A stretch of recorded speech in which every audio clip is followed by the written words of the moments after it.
Okay, so good afternoon, everyone. After a relatively long break for us, as we've been away last week for the first time since we launched Chamber Talk back in early June due to the Hijri New Year holiday.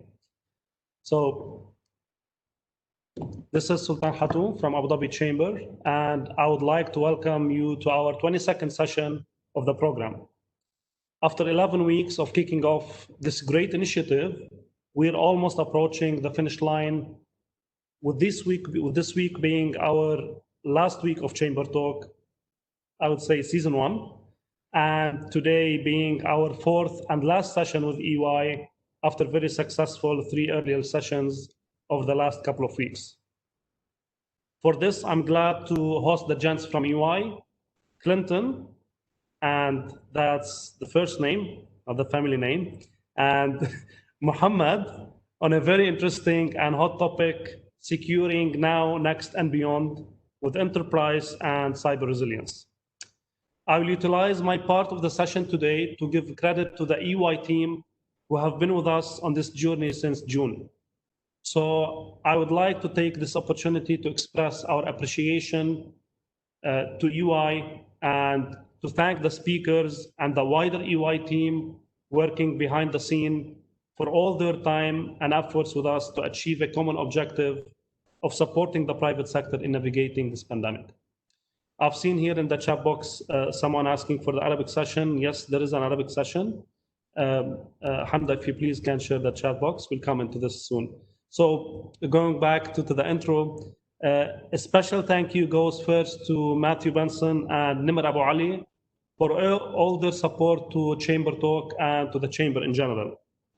The thanks goes as well to the admin and technical team represented by Samar Ibrahim, Riana Khan, Sarah Afifi, and Selina Mansour Ditta, and of course is extended to the esteemed speakers that we've hosted during the last couple of weeks, starting by Beatrice Cernuta and Anna Grotberg, who covered education as an enabler of economic activity in the context of COVID-19, Ismail Hajjar, Abdullah Basiri, and Shaima Haidar, who discussed protecting the business by protecting the family, Pierce Quinn and Massimiliano Savarez, who covered ensuring resilience as we plan for the future, workforce planning and fund optimization, and finally today to our panelists, who, as mentioned, will discuss securing now, next, and beyond with enterprise and cyber resilience. And those, I mean by this, Clinton Firth and Mohammed Nayaz. If you've missed any of the above sessions or any of Chamber Talk's previous webinars, you can watch it again on the Chamber's YouTube channel. We're running as well, as mentioned, a parallel session to this one as we speak with instant Arabic translation, and you can access it via the link that the team just shared in the chat box. And we'll have the last 15 minutes of the session for open Q&A. So please don't hesitate to engage with us and share your questions with the panel in the Q&A box at the right bottom of your screen. So going back to our topic and in a very high level brief, so I'll spare the time for the speakers today. The panel will mainly discuss today introduction into business continuity and resilience, stages of recovery, enterprise resilience framework, and managing cyber resilience. A brief intro about our expert speakers for the day before I pass it to them.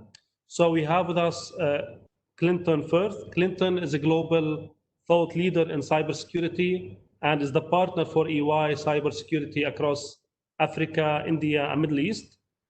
Clinton brings clients a unique business perspective as an experienced cybersecurity executive with successful senior roles, including consulting, managed security operations, threat intelligence, and solution design. Our second speaker for the day is Mohammed Nayaz. Mohammed is a partner in EY's cybersecurity practice and lead the resilience service across MENA. With over 20 years of experience in cybersecurity, resilience, and technology risk, Mohammed brings a broad knowledge complemented by the number of attained certificates in the domain. Allow me please to pass it to Clinton. So Clinton, the floor is yours. No worries. Thank you so much, Sultan. Really appreciate it and a pleasure to be here with everyone. As Sultan said, really encourage a lot of questions throughout. So please please go ahead and add them to the chat window. We'll get to them at the end of the presentation. We've got a lot to get through, so we're going to try and do a bit of a rapid session here as well. And firstly, talk about those 4 topics that we talked about, that introduction to obviously business continuity resilience, which I'll cover. Then my colleague Mohammed Niaz, I'll hand to Niaz to talk about the stages of recovery, about what's now, what we should be looking at next, and then beyond. Then Niaz will also talk about enterprise resilience framework before he'll hand back to me to talk about the overall managing the cyber resilience and what we're seeing in that space as well. So first, look, business continuity, it means lots of different things to many people. And the definition as well. So the definition that we use is certainly one that's globally used within the industry.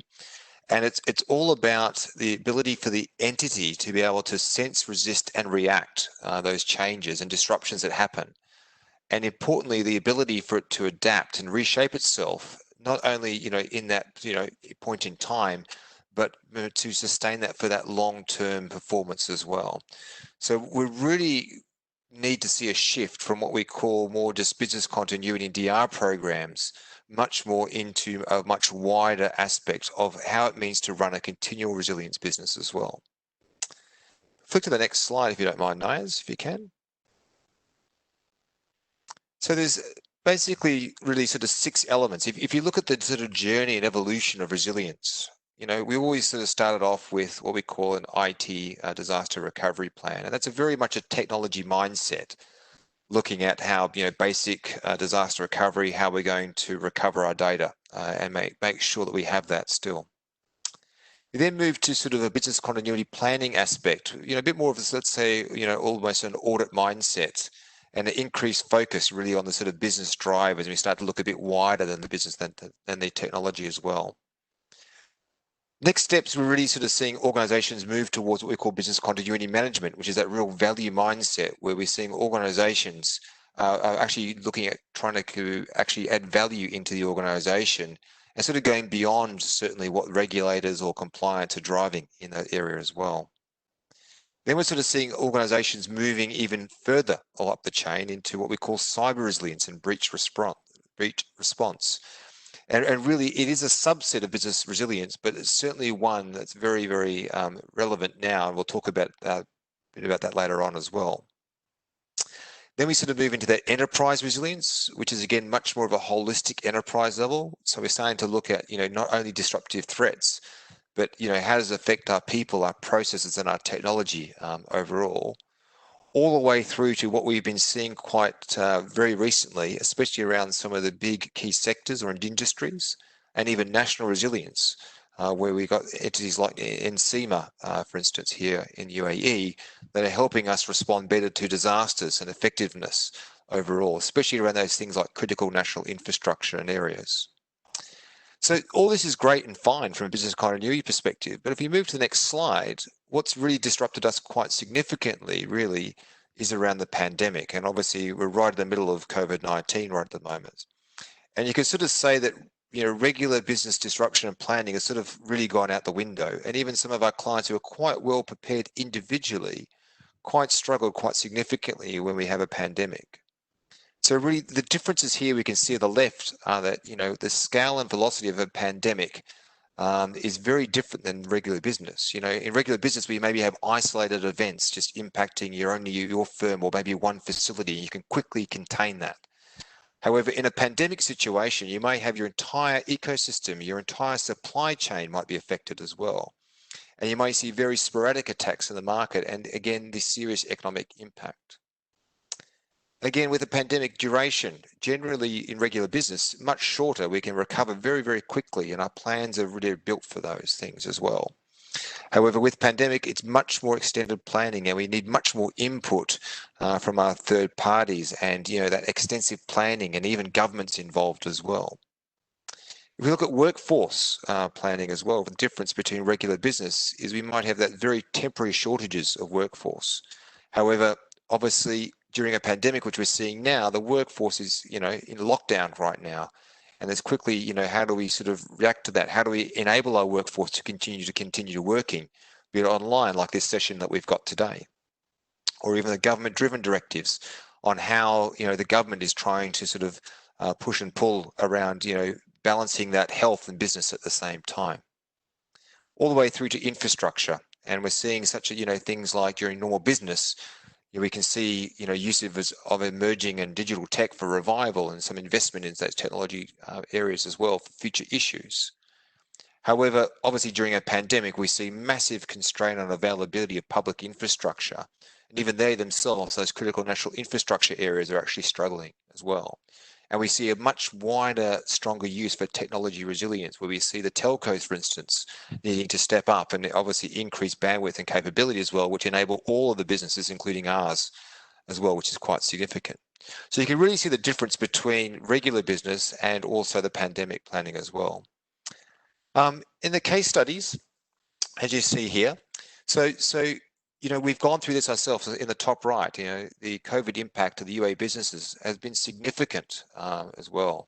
And not only has it impacted, you know, individuals, but it's impacted some very, very small family groups all the way to sort of national operations. And it actually came out very recently where His Highness Sheikh Mohammed actually announced on the 19th of August, actually the 18th of August, around the whole development of the digital economy and the importance of maintaining that digital readiness and continuity of business as well. And importantly, he said under all circumstances, because really what we've gone through today, we may go through again in 10 or 20 years. We don't know whether it'll be something like this again or something different, but it's certainly, we have to be much better prepared. We can see down the bottom right there, impacts globally. Things such as Starbucks, for instance, have a huge hit to their businesses as well. So they have to come up with different business operating models as well on how they can go about that as well. And to the left, how under the launch of the 16 dynamic initiatives under Abu Dhabi's economic stimulus package as well to try and help, maintain businesses, try and help people individually, and tourism and other areas as well to try and maintain business even during this very, very difficult time. If we move to the next one, really, the last slide for this section anyway is how can we reshape? How can we move from basic business continuity over to very advanced pandemic planning as well? And really, on the far left, you can see here we have to prioritize our people's safety, and we have to also continuously engage them. So how do you engage with your people? Have you got the right tools to the people that they can engage with as well? And are you actually engaging and keeping them as part of your workforce? I know a lot of us have gone through that right now, and Nias will talk shortly about that as well, but it's a very, very important point. Through to reshaping your business strategy for business continuity, we've seen so many examples here in the UAE and also globally how businesses have been reshaping, to try and get extra revenue through the door. Everything from delivery. I mean, I've even seen, for instance, the movie theaters are delivering, popcorn to your home to try and maintain businesses. There's so many good examples of this. And it really requires a bit of innovative thinking as well on your behalf about your particular business and how you can continue to generate revenue. Importantly is communicate with relevant stakeholders, not only within your organization, but within your supply chains, as we talked about before. Very, very important you continue that as well. Also with any new business partners that you might want to look at to, again, enable more business, and importantly within your organization as well. You want to maximize the use of certainly government support policies, as we talked about, some of the initiatives that the UAE government have announced and lended as well to help businesses continue in here as well. And try and maximize, keep up to date on those policies and make sure you maximize those to the full use, because that can certainly help your business as well. And certainly lastly is build that resilience, in preparation. I mean, what we have been in, you can argue, is quite a new normal for a while now. And obviously it's been a very difficult time for us all.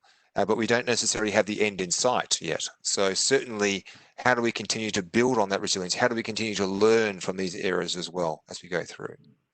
So what I'll hand now is to my colleague, Mohammed Nias, to talk about the now, next and beyond, and what we can look at in here as well. So over to you, Nias, please. Thank you, Clinton. And thank you for giving us this opportunity.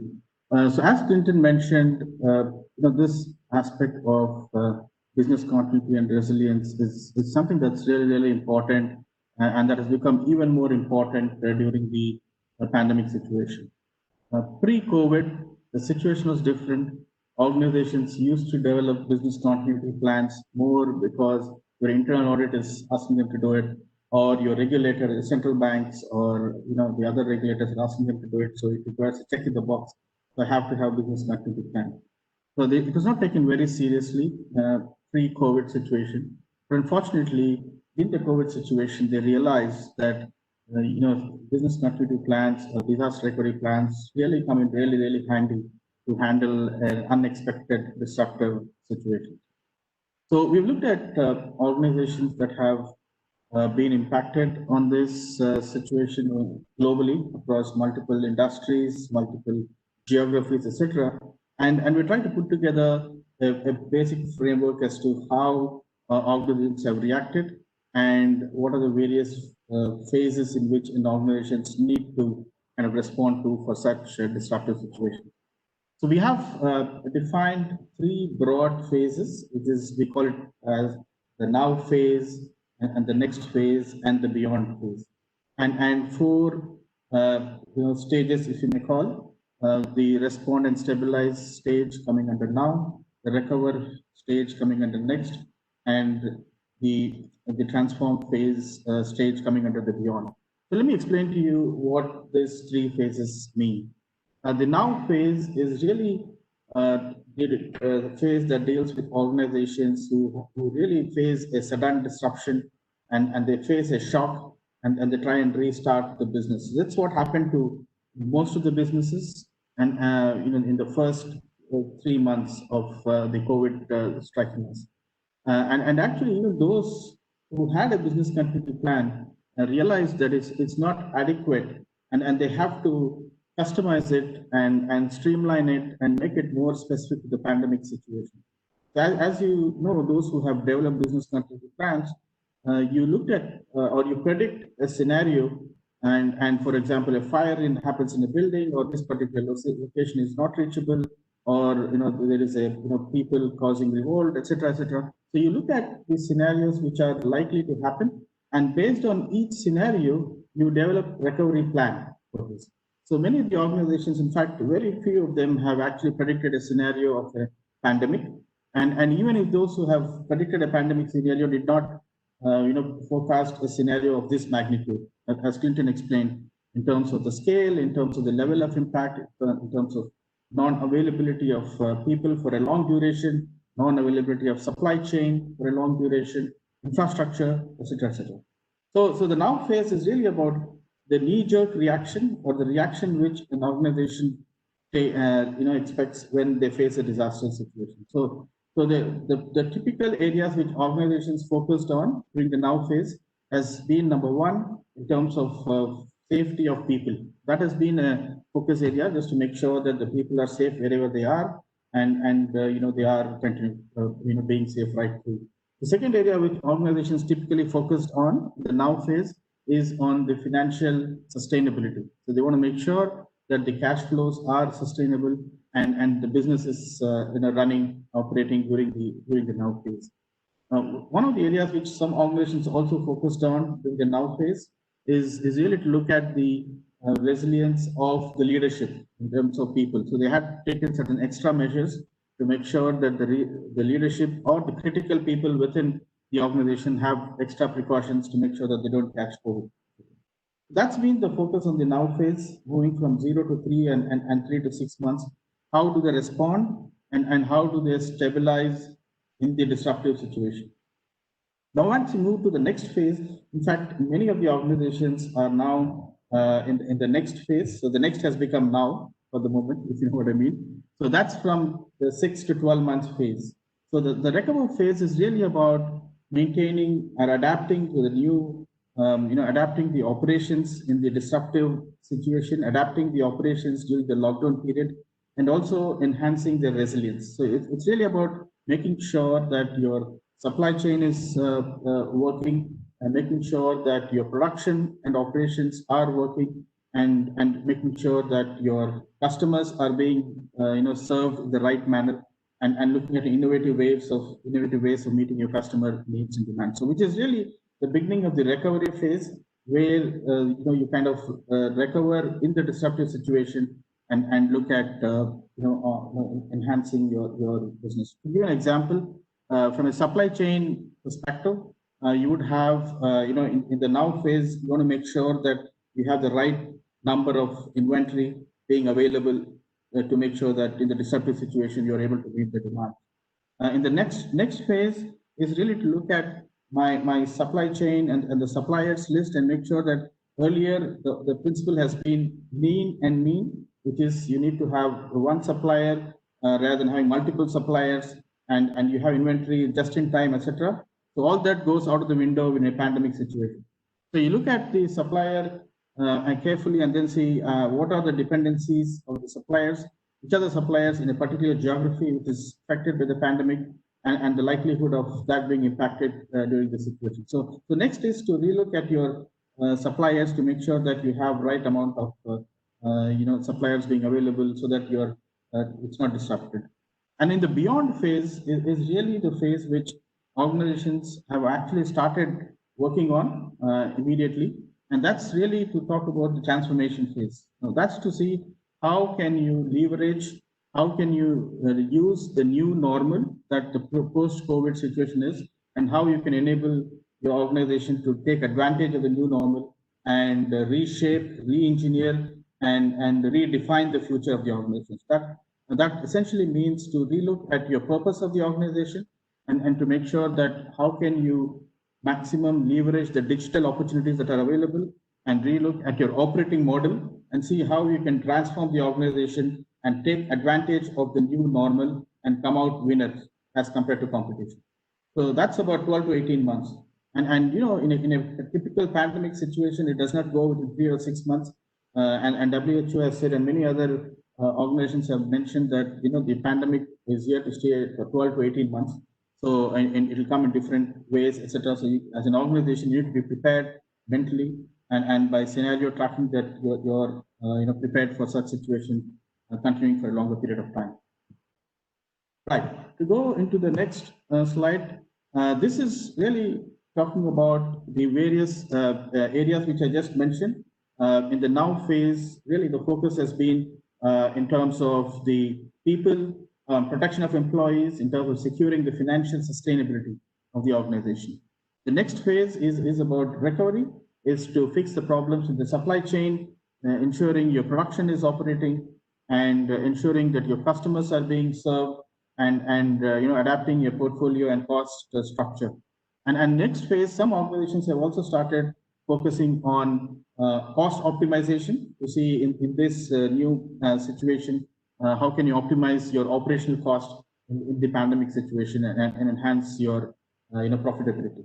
And the beyond phase is all about taking advantage of the new normal, having the new flexible operational model, flexible workforce. Someone said the post-COVID situation will no longer be the same as pre-COVID. The world will never come back to the pre-COVID situation that existed. So we really need to be prepared for it mentally and do not feel bad that, oh my God, what's happened? We lost what used to be there, etc.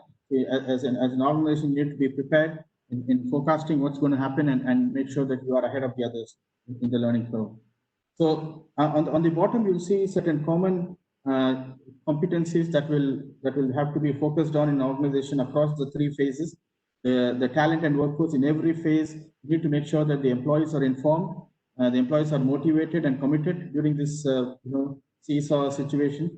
The crisis management that you have activated during the now phase, hopefully, is working fine, and that's operational right through the next and the beyond phase as well. The government and public policy, keep monitoring it carefully to make sure that you're aligned from a compliance perspective, and also take advantage of the opportunities that generates. And most importantly, the strategic reassessment of the business model, and to make sure that your new business model is aligned with the new normal, and you're able to take advantage of it to your benefit. Right. This slide talks about the path to a recovery. There have been economists talking about various different paths to the new normal. You see the one on the top. It's called a V-shaped curve, and which is really in terms of recovering in a straight line. That's obviously assuming that you have a vaccine that's been identified upfront, and then that's going to recover back to normal in a quick situation. The one below is the pessimistic scenario where the recovery is more like an L-shaped recovery, not like a V-shaped. The recovery is very slow, and there are a lot of mobility restrictions reinforced, government intervening, fiscal and inflationary pressures being applied in the economy, etc. But what we had predicted, and that's something that's likely, which is happening now, is the most likely scenario where the recovery is not a straight line. It is like a seesaw, which is there's going to be recovery, but there are some pockets of the pandemic resurfacing, and there's going to be recovery again, and so on and so forth. So this is the most likely scenario of the recovery with ups and downs, which organizations expect, as in this in the region and outside globally as well. So as an organization, you need to be prepared for the most likely scenario, and when there is a resurfacing of the pandemic again, your organization should be much more well prepared than what you were before when you faced this pandemic for the first time. So that's an organization's response to a most likely scenario of seesaw being occurring as you go along, even from August onwards, right up to June, July next year. Right. So with this note, I'll move on to the enterprise resiliency framework. So this really framework provides organizations a good reference on how they should react and respond to a situation like a pandemic. And remember, this is not just about looking at certain specific areas of the business. It has to look at the entire enterprise level areas to be looked at from a continuity perspective, and they have and based on what we have done across multiple geographies and multiple organizations in different sectors, we have identified about 9 key areas which an organization should focus on, and to try and make sure that they are meeting the good practices in these each of the 9 areas. So it starts with the employee health and well-being, which is to make sure that there are some good practices that you follow with respect to the health and well-being of employees. And as I said, it also includes some good practices with respect to the leadership of the organization to make sure that the leadership is resilient as well. The talent and workforce, in terms of making sure that you have sufficient controls in place, good practices with respect to the extended workforce. It's not just the employees; it's also the extended workforce that you have in the organization. Travels, etc. Initiatives relating to travel across the border. Customer brand, in terms of making sure that you have sufficient actions in place in order to protect the brand of the organization, because as Clinton will tell you, there is campaigns running around, especially from the bad guys with respect to the attacks being charged, cyber attacks being launched on customers and affecting therefore the brand. So I think managing the customer and the brand of the organization, it's really important. Financial investor, and that's very important as key stakeholders. You need to make sure that the investment erosion is minimal. You gain the investor trust, and most importantly, your liquidity is maintained so that you're able to pay salaries to your staff and etc. Risk is another pillar that need to be looked at in terms of the credit risk, market risk, operational risk. Having a solid risk mitigation plan, risk management methodology, scenarios, predicting the scenarios. As you know, in the earlier phases of the pandemic, the scenario modeling was really important, because every day the situation was changing. Things have slightly stable, but still it's not back to normal. It's still important to predict the scenarios that will happen in the future and have a solid risk management plan to make sure that the model risk aspects is managed properly. You need to have an eye on the government and public policy. There are some geopolitical risks which need to be managed, the country risks, etc., and regulatory changes, etc., need to be managed as well. Technologies and information security is again an important domain to be looked at from an enterprise resilience perspective, and which is to make sure that your technology is agile to manage to kind of manage the current situation of people working from home, etc. And information security, of course, there's an exposure, with people working from home, and some hackers are taking advantage of it, and you need to really focus on that and make sure that you have the right controls in place. And finally, insurance and legal disputes, very important in this pandemic situation. You'll have business interruption, you'll have customers and suppliers putting legal cases on you, and more importantly, employees potentially could slap legal cases against you. So it's important to manage and look at this aspect as well in a resilience environment. So as you can see, it's a structured approach of looking at a 360-degree view of the actions which you take from an enterprise resilience perspective. And this framework that you see captures all these good practices into one framework document. And we have a tool in place which really helps organizations to assess themselves in terms of how they are progressing against good practices around these 9 areas of enterprise resilience. And an organization can do a self-assessment of themselves again in this tool and see where do they stand, and more importantly, look at areas of improvement and how they can enhance their processes and policies and actions in order to improve going forward. So this is a tool that kind of also benchmark an organization against other organizations globally, be it in the same sector. Let's say if it's in the let's say oil and gas sector, or is it the government sector, or is it the retail. So you can basically benchmark themselves against these sectors and check their scores against the other organizations as well. Just to give an example, this is an example of an organization that filled up the benchmark, filled up this tool, and their score in this enterprise resilience was 88 against the industry average of 69. So they're doing better than the industry average as an overall. So which is in green in the advanced space. And if you look at the right-hand side of this sheet or the slide, this looks at how they have performed against each of the 9 areas. Okay? So if you look at the one on top of the 71, that has been their score for the supply chain and resilience, and they are about 36 score above the industry average that they have. So and then you see similarly you can see the scores of others, and the line in between that you see, the line that's curved line, and that shows the industry average on each of those areas. So that's it's a great opportunity for organizations to kind of benchmark themselves against other organizations in the region, and if there are some areas for improvement, this is the right time to do that before they take on actions going forward. So that's broadly, just to summarize, business continuity and resilience is really important for organizations, and many organizations were not prepared for it, and they felt they were shocked to see such a disruption, and some organizations did well and overcome, and some organizations went down and they did not recover from the situation. And in order for organizations to enhance their capability to respond back better in an enterprise fashion, there is enterprise framework which has about 9 pillars, and against on the back of each of the pillar there are some good practices that are there, and organizations can really look at benchmarking themselves, and then look at areas how they can enhance their capability going forward. So with this, I'll hand it over back to Clinton to handle the cyber aspects of the enterprise risk. Clinton? Thanks, Niaz. Really appreciate that, and it's a great tool and it's a great initiative. So I really encourage the audience to get in touch.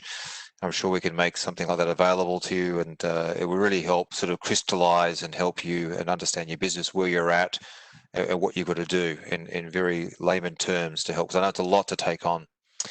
Look, Niaz mentioned about the cyber aspect of this, and unfortunately, during any sort of crisis or area like this, or the pandemic, unfortunately, the bad actors or the cyber bad actors are really sort of taking advantage of this right now. And as you can see, we put a few stats up here that we've collected, and it's really disheartening to see this, to be honest. Businesses are struggling.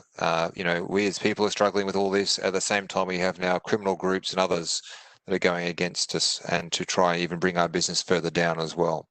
So we've certainly seen during the pandemic some increase overall. So you can see here 69% increase in phishing scams, which are fake emails trying to get you to do something.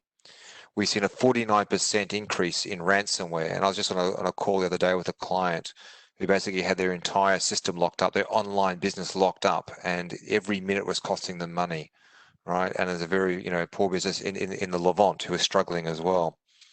We see 54% of respondents cited an increase in malicious software as well, in malware.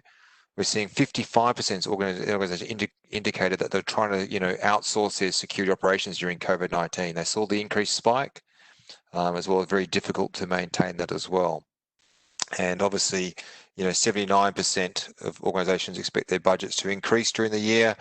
And obviously 79% indicated that, working remotely and support for working remotely was a big challenge there as well. And we can see the cyber risk profile increased by 56%. You can see here, at the bottom left there, some of the organizations and the great work that the UAE government's doing as well. But still, 34,000 cyber attacks on federal entities in the UAE during April as well. So there's a huge amount of unfortunate cyber attacks happening during the period, and they certainly are unscrupulous, and they're going to go after everyone regardless at the moment. So really make sure that you take effect of your cyber security. And I'll walk you through a few steps now. If you move to the next slide. That's it. So things to think about, during, certainly now, and back to NIAS now, next and beyond, but certainly do it now as much as quickly, and certainly build on the next from here, is really those phishing emails, so people trying to get information out of you or trying to get you to click on something, malicious sites, and the business email compromise.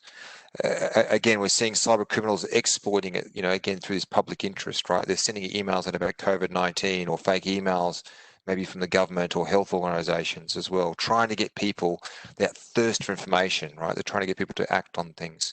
So again, educate your people on these areas. The extortion, information damage, theft as well at the moment. So we're seeing certainly organizations and governments, departments being perceived as, under that, that pandemic stress, they're going to be much more targeted as well. And some of the actions or statements, again, as inappropriate, could trigger that sort of hacktivism and insider threats as well, we're seeing. Business disruption from attacks, again, ransomware is one of the key ones where your entire, system or party system can get locked up. You have to pay a ransom to unlock it. Unfortunately, they use, very high-level crypto, which cannot be unlocked. So you either have a choice to recover from backup or pay the ransom, unfortunately, in most cases. So really think about that one. The dispersal of any previous in-person activities or activities and processes. Again, this huge increase on the help desk and IT has been significant as well. Obviously, trying to educate your workers on the teleworking solutions. We don't want them to go ahead and install or use things like Zoom if it's not approved, etc. Much rather use, their endorsed applications that they have. And also, the people who are deferring things like security patches. We can't have that happen. It just opens up your business to certainly more attacks as well. Internal staff errors, again, through ignorance or just error, just really unauthorized remote access can be established sometimes. Sometimes they might divulge information. They may use, again, unauthorized corporate assets. A good example was Zoom as well, which a lot of organizations didn't pick up because it had some security flaws in there, but people were using it because it was working a lot better than some of the other applications in the short term. Next one's communication links that are damaged or, are not quite there as well. Obviously, we really struggle, but I think the government has opened up a lot more for using, voice over IP services. I think it's helped out a lot with, remote and working from there as well. But obviously people beforehand were using whatever they could to try and connect with people as well, and those network delays as well. So trying to keep your, your comms up to date. And obviously data can be intercepted in transit as well. And again, it comes down to, making sure people are using, the right authorized systems within your area networks, making sure they're secured as well from there as well, and also reviewing the remote activity.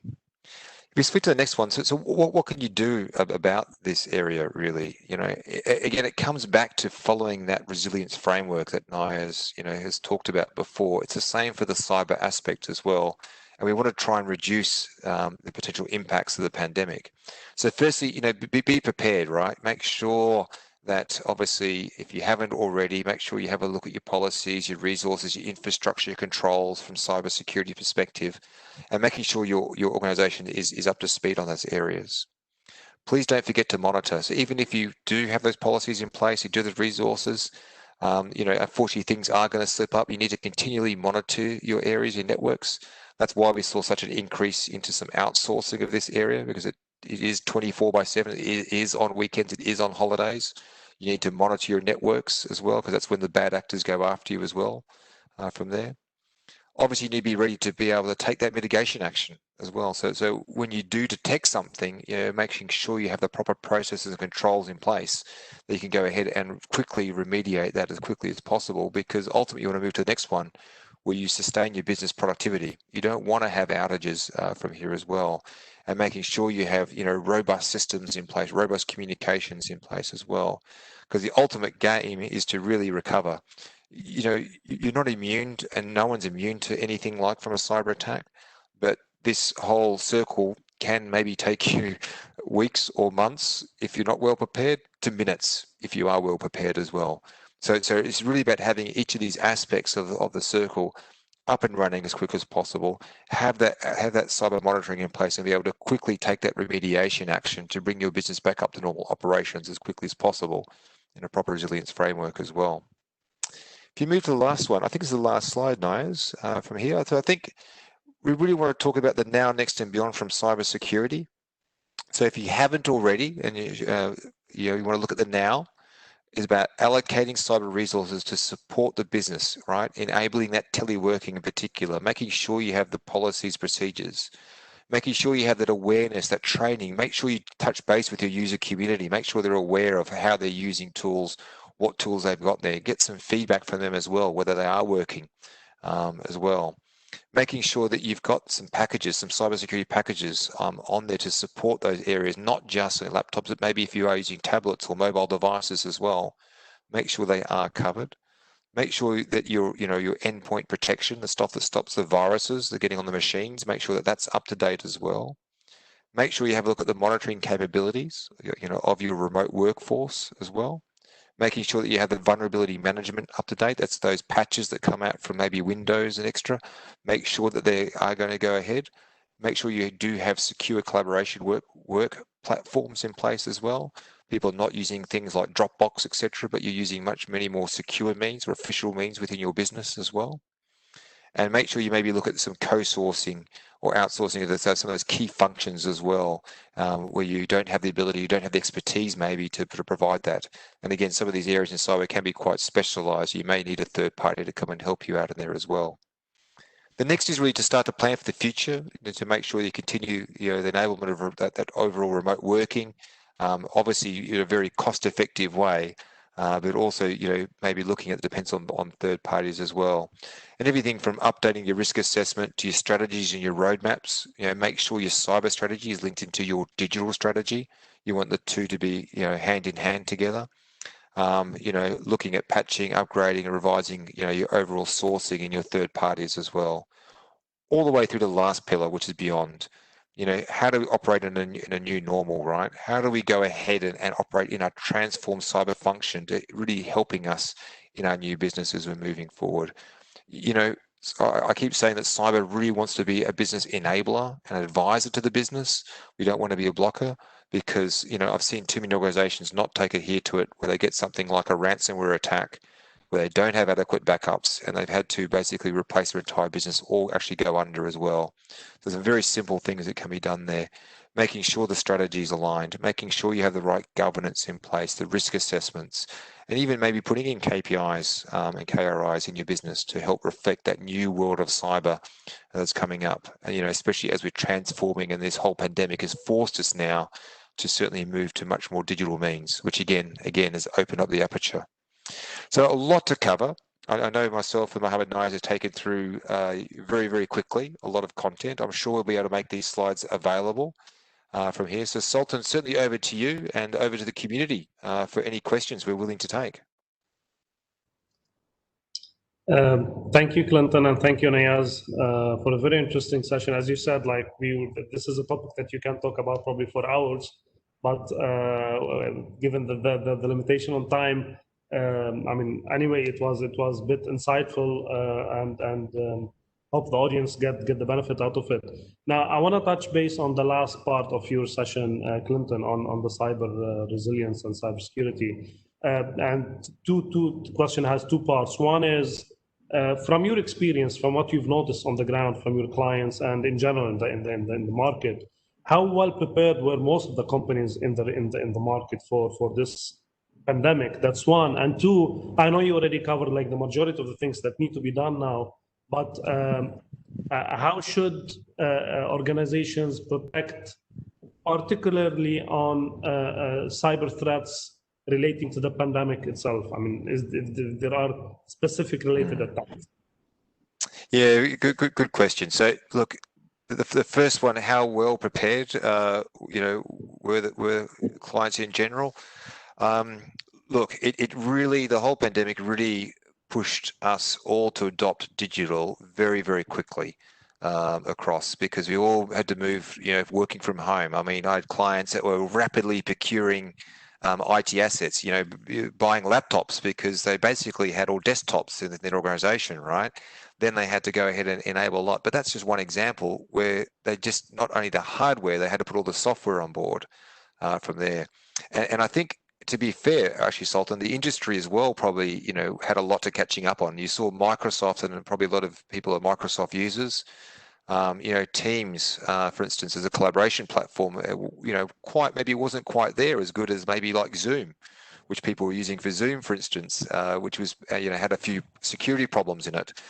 And you saw that rapid transformation into Teams as well. So to be honest, I don't think anyone was 100% prepared.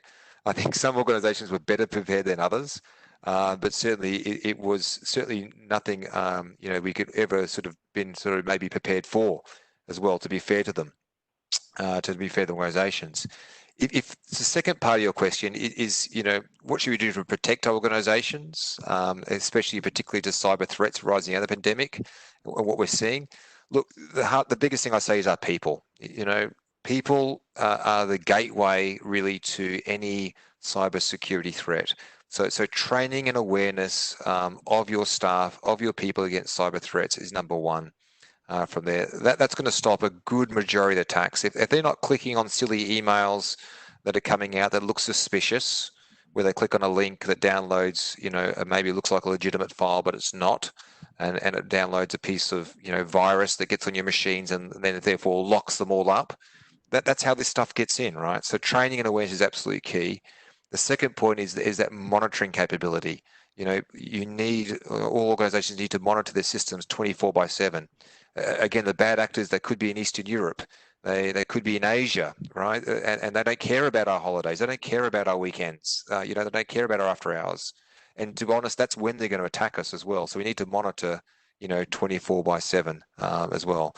So I think the two big takeaways, if you can really look at your user base and you can really monitor your systems, there's lots more to unpack in that, but everything else can be addressed, I think, in a much more strategic fashion. Just get those two things up and running to start with.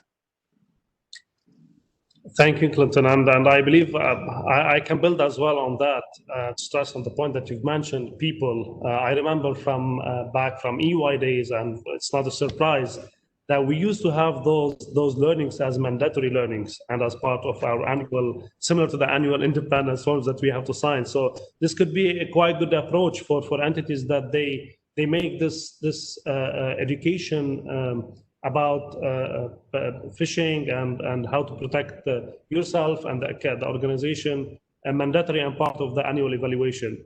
Exactly. Niyaz, a question for you on, so what's basically the difference between business continuity and resilience, if you want to put it in your own words? Yeah, so I think the key difference between the two would be business continuity is preparing yourself for known disruptions, and resilience is about preparing yourself even for unknown disruptions, in simple words. So essentially, when organizations do a business continuity plan, they basically follow a steady approach of doing a business impact analysis, risk assessment, recovery strategy. Essentially ends up in looking at what are the various scenarios that could impact my organizational continuity, and build your recovery plans and response plans for each of those scenarios. Whereas in resilience, it goes beyond that. It obviously has continuity built in it, but it goes beyond it in terms of even looking at your leadership to say, how resilient is my leadership? How resilient is the culture of the organization in order to make sure that if there is, God forbid, there's a disruption that happens, the organization is ready to be agile and prepare themselves to handle a disruption at any point in the organization, not necessarily at the leadership level or at the operational level. At all levels within the organization, there is resiliency built in, so that if there is a disruption, the entire organization is nimble and agile in order to handle a disruption. So to give an example, again, if you look at in a boxing match, so you have a boxer who tries to box at you, and before he launches the kick on you, you're able to move nimbly and then let the punch go away from you, right? So that's about if you see as an organization a threat coming in, as an organization, you are immediately able to be nimble, right from the leadership right down to the last person, are able to avoid the punch and then swing back into action very quickly. It's much easier said than done, but it's something where organizations are leading towards once they have the business continuity plan. Does that answer your question? Nice example. I mean, and to put that in the same perspective, from the same example for resilience, that's as if you won't expect the ceiling to drop on you. so given the scale of COVID, on that point as well, Niaz, given the scale of COVID and the pandemic, what I mean, it hit basically everything. It was a global. It had a global impact.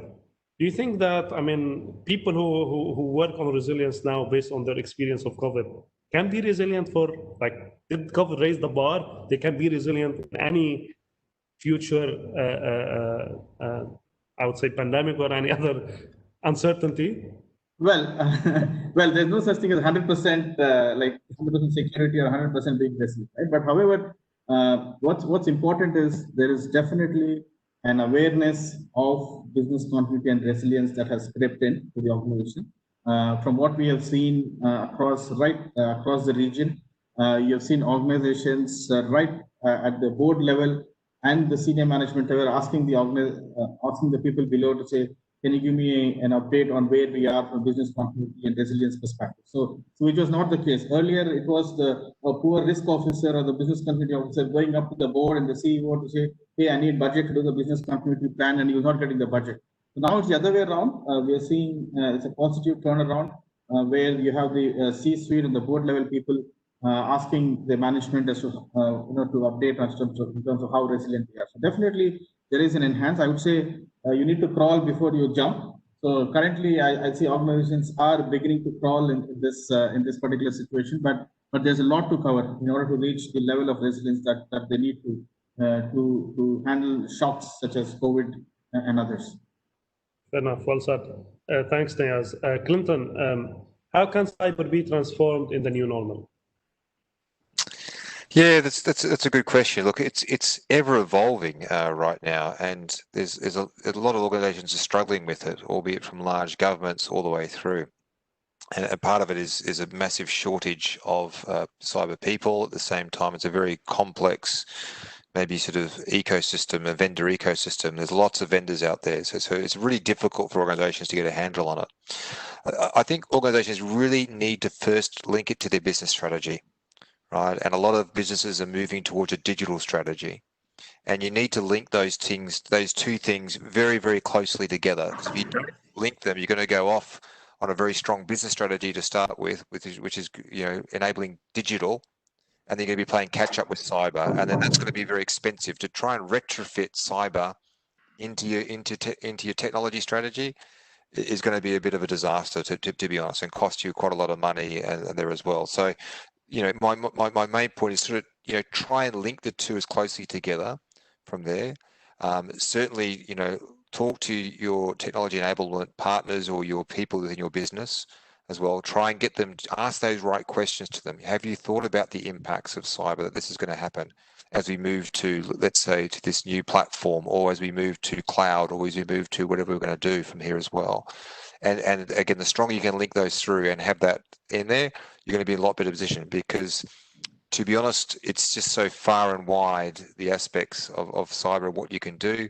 And you've got to look at all the different aspects of it. But again, that linkage is just absolutely key. That's right. Thank you, Clinton. I believe we still have time for 2 more questions.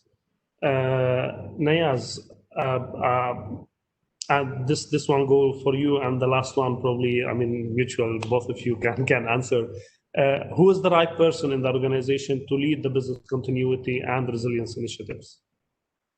Yeah, good question. So typically, you will see in organizations, they have a risk function. So by the way, not all organizations have a risk function, especially you see a risk function definitely in financial services sector. You see a risk in, nowadays we see in telecom as well, and certain government entities as well. So resilience and cyber, these are risk agendas in the organizations to make sure that these risks are properly mitigated and managed. And therefore, ideally, it should sit under the risk function. If there is an enterprise risk management function and there is a chief risk officer, typically the risk, the business continuity and resilience typically comes under that.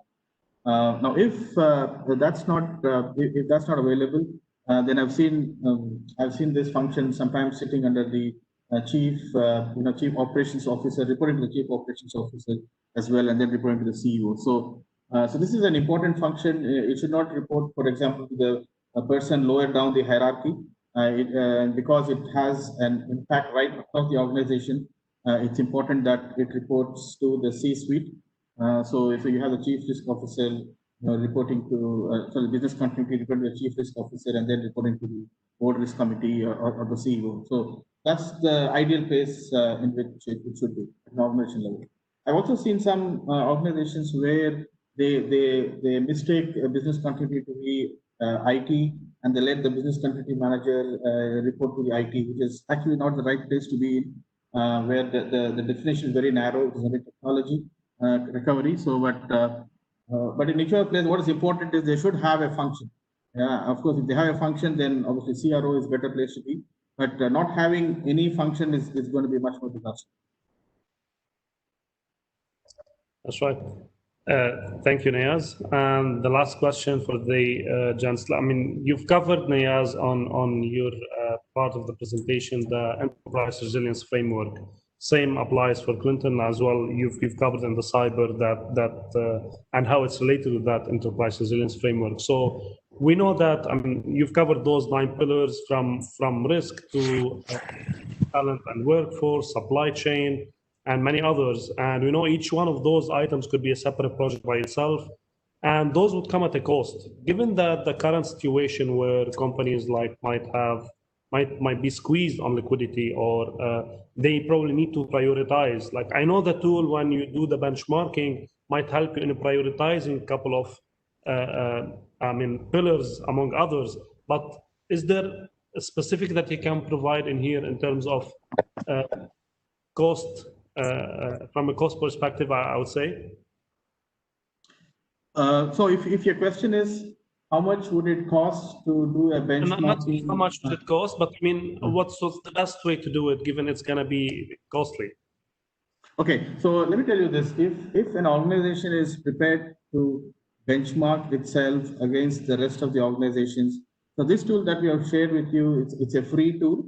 It's available, as a survey. Those who are interested to participate in the survey and benchmark their scores against the rest of the industry can do so by sending an email across to Clinton or myself. The data will be very confidential because we'll not release the name of the entity which has answered it. But if I am an entity who filled up the responses, I will get access to my results and compare it with the others in the industry as aggregate score. I will not be able to compare it by company A or company B or company C, but in the industry, what is the average score and how much did I score? Aggregate manner, and also in each of the 9 pillars, how we can do it. So that's it's a free of cost survey that we have for our clients, which the ADDC members who are interested can take advantage of. Sultan. Thanks for this, Nayaz, and thanks for your time, Giants. Any last words from your end before I close? But it's certainly our pleasure to present to the community, and we really want to sort of give back. And again, as Nai has suggested, please utilize these free tools. There's other free things we can certainly help organisations with. I know that some of these organisations on the call are small, some are large. You've got different areas as well, but you know, you're all going to be affected by the same thing. So you know, act now. Get on top of it. If you need some help or assistance, certainly there's a lot of things out there we can, you know, again, you start with the enterprise resilience tool, and we can help move forward for various organizations and help point people in the right direction, because this is everyone's problem right now. That's right. Thank you, Clinton. It's much appreciated, and Niaz, that's the whole purpose of holding this session and the whole program. Honestly, it's how we can help the private sector and our members in properly navigating the pandemic. And this is one of the hottest topics I believe that they need to consider for the way forward. I want to thank you again for your time and thank the audience as well for attending this session. Hope you find it insightful. It is great to have you guys. Next Tuesday will be our last session of Chamber Talk. So stay tuned with us with Saloom and Partners to discuss legal and operational considerations for business, an overview of aspects that business can explore as the impact of the pandemic continue to unravel. Thanks again for your time today, and see you soon, hopefully. Have a good day. Thank you. Thank you. Thank you.